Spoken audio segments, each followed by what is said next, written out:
Hey gang, welcome to Scuba Diver Magazine. Today's video is for subscriber Mark Gardner, who asked for a video on how to make a regulator necklace.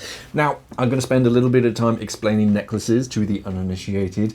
So if you want to just jump to what you need and the method, then there are going to be timestamps down in the timeline on YouTube, because I know a lot of people don't like to listen to the blurb, so you can skip ahead if you want to.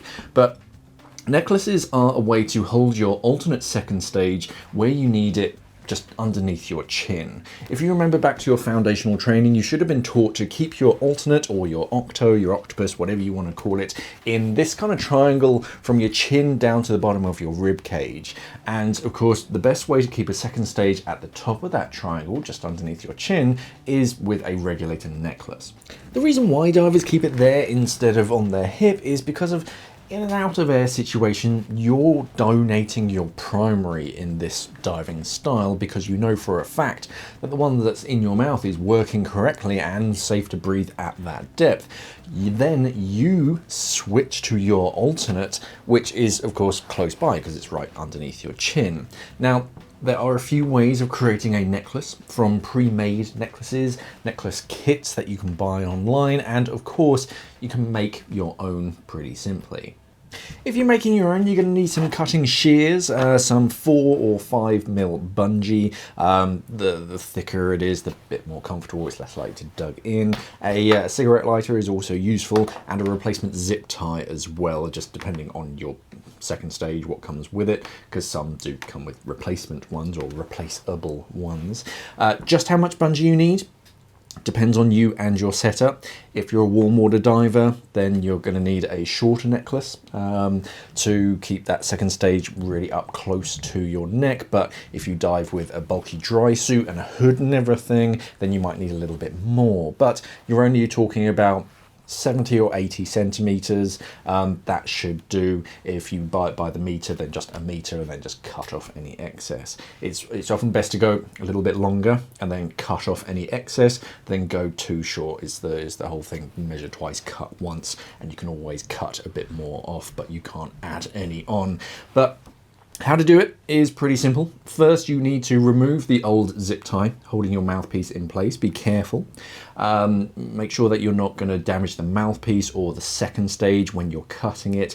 If you just use a small flathead screwdriver and kind of jam it in here, give it a wiggle, sometimes you can literally undo the mechanism of a zip tie to do it without physically cutting it off.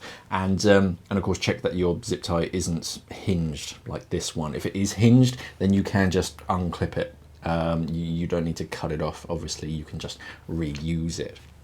Once the clip is off, inspect your mouthpiece. Give it a gentle pull and kind of look all over it for any holes or tears.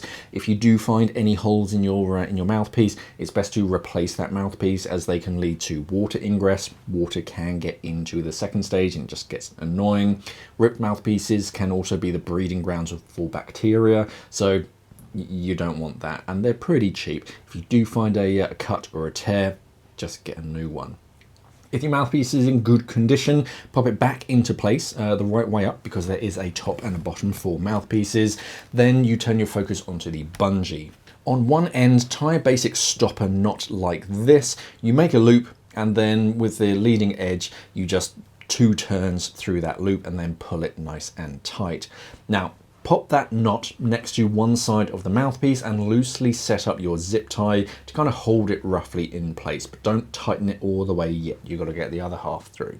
The next part is a little bit of trial and error. If you don't know the exact size or length that you need, you want the second stage quite close to your chin, but not so close that you can't physically get it over your chin and put it in and of course breathe from it comfortably. But you don't want it so long that it dangles too much down from your chin either, because then it's just going to get in the way of the rest of your gear. Once you've got the correct length for you, tie that stopper knot on the other end, cut it to length, and then melt the end of the bungee so that it doesn't fray, and then pull that zip tie closed. If you put the knots on both the far sides of the mouthpiece, then you shouldn't notice them too much on your lips in the water. So try and put them at the very point of the mouthpiece. After that, cut the end of the zip tie with something really sharp and cut it nice and flush so there's no sharp edges on that zip tie, and you're pretty well done.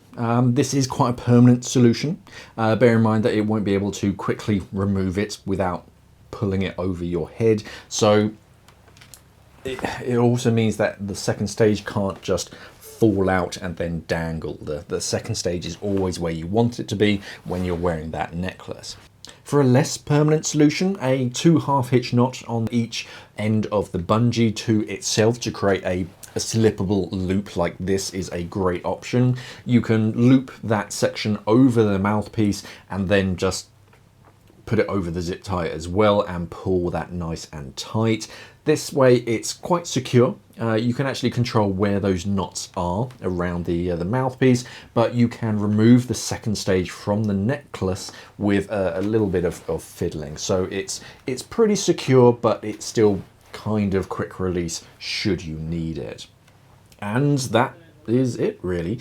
Some second stages will actually have mounting points for necklaces, and you can find some necklace kits that mount in a similar place around the mouthpiece, or a prefabbed necklace as well. You can find them online, but that's how I make up a necklace for my alternate regulator. If you do it a little differently, or if you found a good prefab necklace that you want to recommend, then by all means pop them down in the comments below for others to check out.